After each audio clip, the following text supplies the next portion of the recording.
بسم اللہ الرحمن الرحیم۔ عزیز طلباء اور طالبات، میں بشرا سلیم، شعبہ اردو اسکالر سائنس کالج سے آپ سب سے مخاطب ہوں، اور یہ امید رکھتی ہوں کہ جتنے بھی اب تک آپ لوگوں نے آن لائن لیکچرز سنے ہوں گے اس سے آپ لوگوں نے فائدہ اٹھایا ہوگا۔ آج میں آپ کے سامنے حصہ نظم سے اختر شیرانی کی لکھی ہوئی نظم بڑے چلو آپ لوگوں کو سمجھاؤں گی اور پڑھاؤں گی۔ جیسے کہ اب تک تمام لیکچرز میں آپ نے حصہ نظم اور حصہ غزل کو پڑھنے سے پہلے شاعر کا تعارف پڑھا ہوگا، اس کے حالات زندگی کے بارے میں جانا ہوگا، تو میں بھی آپ کے سامنے اختر شیرانی کا مختصر سا تعارف جو ہے وہ پیش کروں گی۔ میں نے آپ کے سامنے اختر شیرانی کا نام لکھا ہوا ہے۔ شاعر کا نام ہے اختر شیرانی، اصل نام محمد داؤد خان۔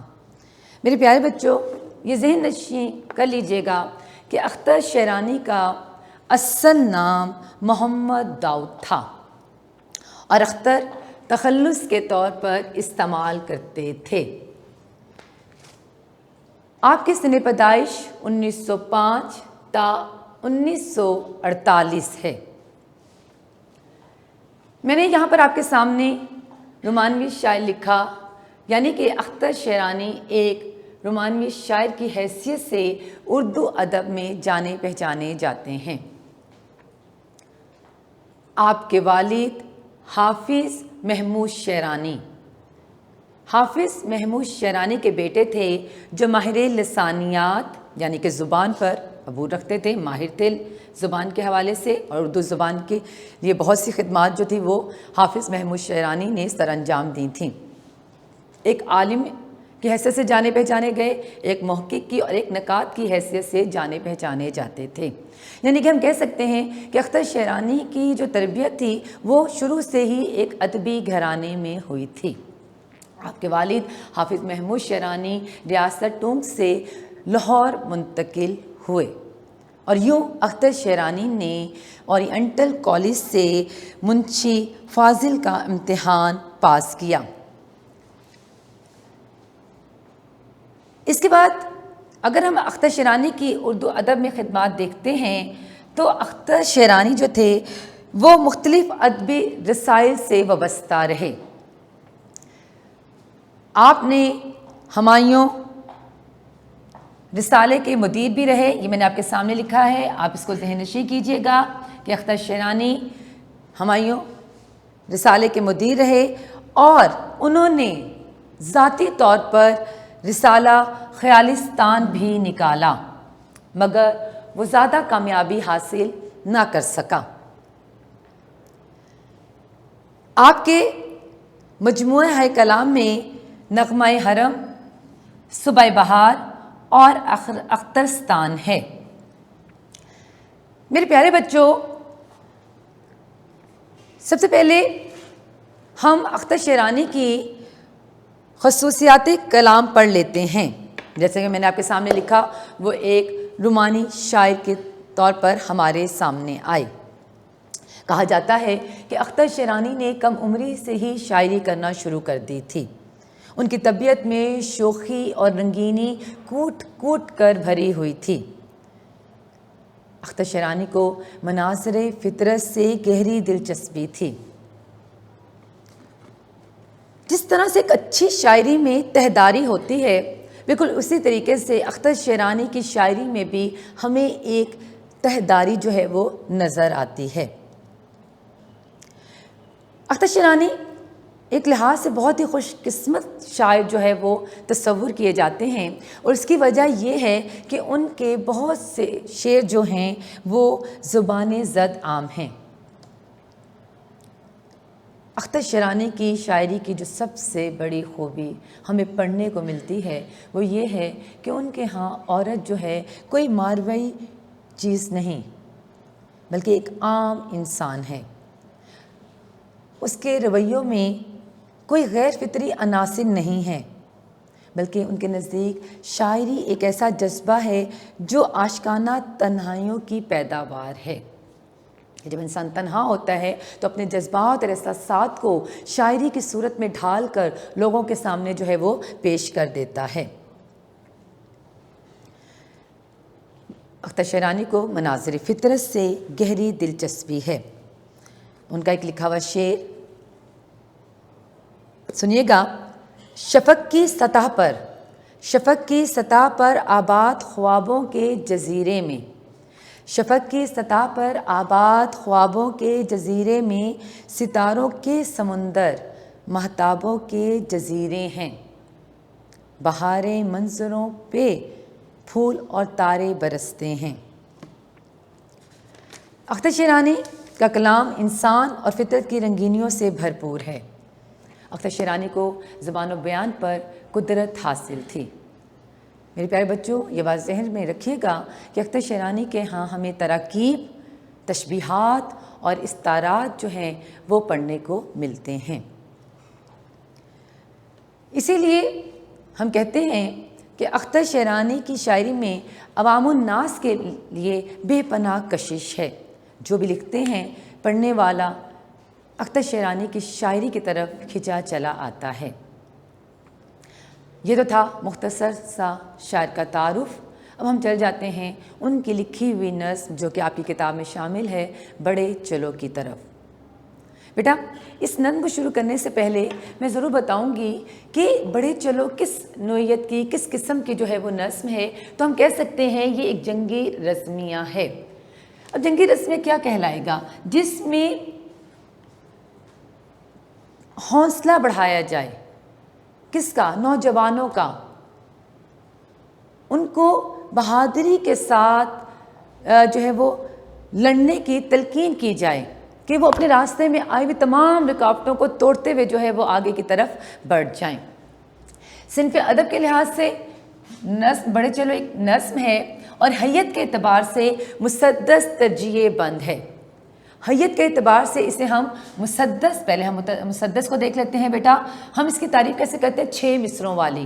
اور جب اس کے ساتھ ترجیح بند آ جاتا ہے تو ہم کہتے ہیں ہر بند کے آخر میں آنے والا جو آخری شعر ہے اسے منوعن، یعنی کہ وہ جیسا ہے ویسا ہی دہرایا جائے۔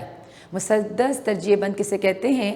کہ بند کے آخر میں آنے والا شعر ہر بند کے آخر میں منوعن دہرایا جائے۔ جیسا کہ آپ کی کتاب میں جو شعر ہے وہ ہے دلاوران تیغ زن، دلاوران تیغ زن بڑے چلو بڑے چلو، بہادران صف شکن بڑے چلو بڑے چلو۔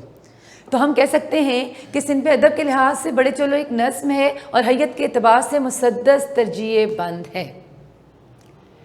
ٹھیک ہے بیٹا، اب ہم آ جاتے ہیں اشعار کی تشریح کی طرف اور بند نمبر 1۔ بند نمبر 1 میں کو پڑھانے سے پہلے میں یہ سمجھتی ہوں کہ بچوں کو سب سے پہلے بند میں آنے والے فنی محاسن کے بارے میں بتایا جائے اور پھر مشکل الفاظ کے معنی جو ہیں وہ بچوں کو لکھوائے جائیں۔ تو ایک دفعہ پہلے اس کی ریڈنگ کر لیتے ہیں کہ آیا بڑے چلو نظم میں شاعر جو ہے وہ کیا کہہ رہے ہیں۔ تو میں آپ کے سامنے پہلے بند کی جو ہے وہ ریڈنگ کروں گی۔ رکو نہیں ٹھہرو نہیں جو دشت و ریزگار آئیں سامنے، بچو نہیں جو سیلے جوئے بار آئیں سامنے، ہٹو نہیں جو بحر و کوثار آئیں سامنے، ہو راہ کتنی ہی کھٹن بڑے چلو، دلاورانے تیغ زن بڑے چلو، بہادرانے صف شکن بڑے چلو۔ دیکھا جائے تو اس کو پڑھنے کے بعد جو ہمارے ذہن میں بات آتی ہے وہ یہی ہے کہ شاعر اختر شیرانی جو ہیں وہ وطن کے جیالوں کی ہمت افزائی کر رہے ہیں، ان کی حوصلہ افزائی کر رہے ہیں اور کہتے ہیں کہ اے میرے وطن کے جیالوں آگے کی طرف بڑھو۔ اس بند میں کچھ فنی محاسن جو ہے وہ استعمال ہوئے ہیں، وہ میں آپ کے سامنے ضرور جو ہے وہ یہاں پر آپ لوگوں کو بتاؤں گی تاکہ آپ اپنی بک سننے کے بعد جو ہے وہ اپنی کتاب میں اس کو نوٹ کر لیں۔ بیٹا یہاں پر اس بند کے جو فنی محاسن ہیں اس میں سب سے پہلے ہم دیکھتے ہیں مرکب عطفی. مرکب عطفی یعنی کہ جہاں پر واو آ جائے اور دو لفظوں کو آپس میں ملایا جائے وہ مرکب عطفی یا حروف عطفی کہلاتا ہے. اور آپ کے اس بند میں جو مرکب عطفی کے الفاظ ہیں وہ ہے دشت و ریزگار، سیل و جوئے بار، بحر و کوثار. یہ ہے جی مرکب عطفی.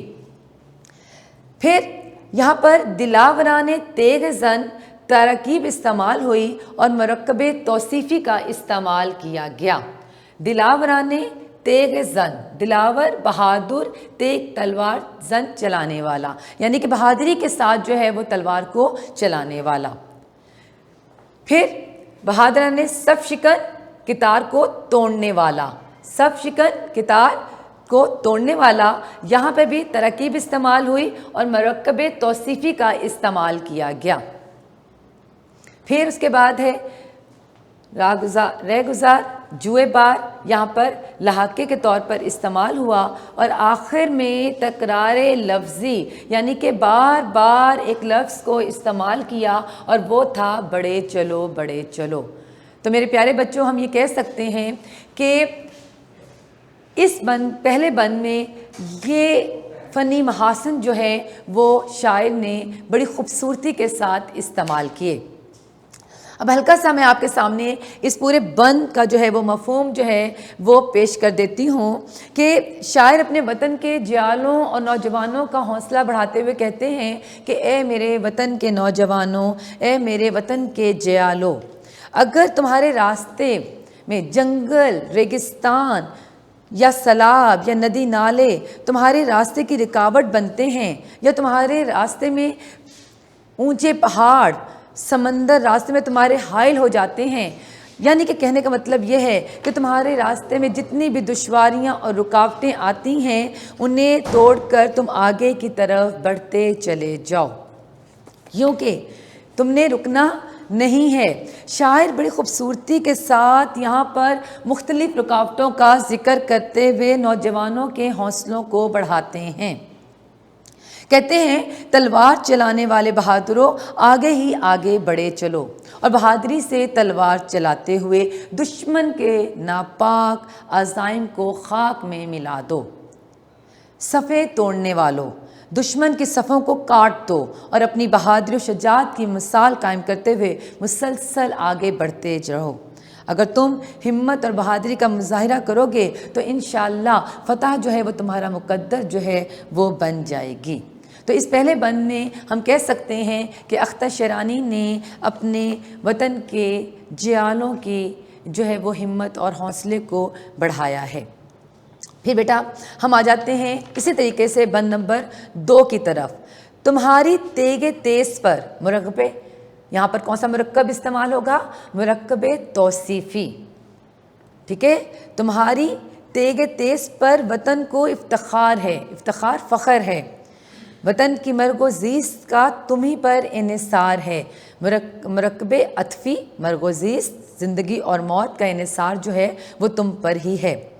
تم ہی ہو جن کے دل میں اس کا عشق بے قرار ہے، لگائے دل میں ایک لگن، بڑے چلو بڑے چلو، دلاورانے تیغ زن، بڑے چلو بڑے چلو. اب دوسرے بند میں شاعر نے بڑی خوبصورتی کے ساتھ اپنے وطن کے مجاہدین کی اہمیت و افادیت کو بیان کیا ہے اور کہتے ہیں اے مجاہدین وطن، وطن کی سلامتی جو ہے تمہارے دم سے ہے، تمہاری چمکتی ہوئی تلواروں پر اہل وطن کو فخر و ناز ہے، کیونکہ تم ہی اس وطن کی عزت اور ناموس کے رکھوالے ہو. اگر دیکھا جائے تو کسی بھی قوم کی زندگی اور موت، عروج و زوال کا انحصار وہاں کے نوجوانوں کی بہادری اور جرت پر ہوتا ہے. یہاں پہ شاعر اپنے وطن کے نوجوانوں کو مخاطب کرتے ہوئے کہتے ہیں تم ہی وہ لوگ ہو جن کے دلوں میں وطن کا عشق ٹھاٹھے مار رہا ہے، اور تمہارے دل میں وطن کی محبت رچی بسی ہوئی ہے. تم اسی عشق و محبت کے جذبے کو پروان چڑھاتے ہوئے اپنے ولولہ جوش کی بدولت عزم و حوصلے کے ساتھ آگے بڑھتے چلے جاؤ. اے تلوار چلانے والوں، میرے وطن کے بہادر نوجوانوں، تم بہادری سے اپنی تلوار کو چلاؤ اور دشمن کے ناپاک عزائم کو خاک میں ملا دو۔ اے میرے وطن کے نوجوانوں، دشمن کی صفوں کو کاٹ دو اور اپنی بہادر شجاعت کی مثال جو ہے وہ قائم کر دو، اور یہ اسی وقت ممکن ہے کہ جب تم اپنے راستے میں آنے والی تمام رکاوٹوں کو توڑ دو گے۔ بند نمبر 2 کی طرف جاتے ہیں بیٹا۔ اٹھاؤ تیغ بے ایماں وطن کے پاک نام پر۔ مجاہدین قوم سے کہتے ہیں کہ اٹھاؤ تیغ بے ایماں وطن کے پاک نام پر، لٹا دو عمر نوجوان وطن کے پاک نام پر، نثار کر دو اپنی جان وطن کے پاک نام پر، صدائیں دیتا ہے وطن بڑے چلو بڑے چلو، دلاورانے تیغ زن بڑے چلو، بہادرانے صف شکن بڑے چلو۔ اب شاعر یہاں پر مجاہدین وطن کو کہتے ہیں کہ اگر تم لوگوں کو اب وطن کی حفاظت کی خاطر اپنی جان کا نذرانہ بھی پیش کرنا پڑے تو تم اس کے لیے تیار رہو۔ اگر تمہاری جوانیاں ملک کے نام پر قربان ہو جاتی ہیں اور ملک کے کام آ جاتی ہیں تو اس سے بڑی سعادت جو ہے وہ تمہیں کوئی مل نہیں سکتی۔ اسی لیے اپنے دلوں میں جہاد کا جذبہ اور شوق لے کر قدم آگے بڑھاؤ۔ یہ وطن تمہیں پکار رہا ہے، اس لیے وطن کی پکار پر لبیک کہو اور اپنے ملک کے دفاع کے لیے کبھی بھی غفلت نہ برتو۔ اے میرے وطن کے بہادر نوجوانوں، تلواریں اٹھاؤ اور وطن کے نام پر اپنی جوانیوں کو، اپنی جانوں کو جو ہے وہ قربان کر دو۔ بند نمبر 4 دیکھیں۔ سپاہیانہ زندگی جو قسمت سعید ہے۔ یہاں پہ سنت امراۃ النذیر کا خوبصورت استعمال ہے۔ سپاہیانہ زندگی جو قسمت سعید ہے تو رسم گاہ کے موت بھی سپاہیانہ عید ہے۔ جیا تو فخر قوم ہے، مرا تو وہ شہید ہے، سروں سے باندھ کر کفن بیٹا یہاں پر محاورہ استعمال کیا گیا ہے۔ سروں پر باندھ کر کفن بڑے چلو، دلاورانے تیغ زن بڑے چلو۔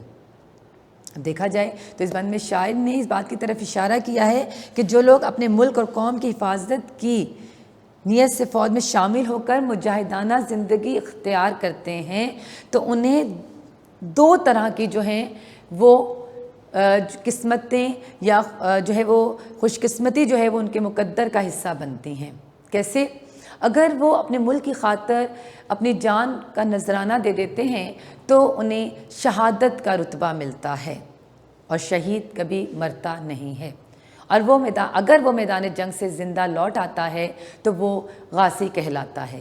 تو شاعر یہاں پہ بھی کہہ رہے ہیں سپاہیانہ زندگی جو قسمت سعید ہے تو رسم گاہ کی موت بھی سپاہیانہ عید ہے، کہ شہادت جس کو شہادت کا رتبہ نصیب ہو جاتا ہے وہ اس کے لیے عید کی خوشیوں سے کم نہیں ہوتا، کیونکہ وطن پر جان قربان کرنے کے بعد وہ بقائے دوام حاصل کر لیتا ہے، اور اگر زندہ رہتا ہے تو قاضی بن جاتا ہے۔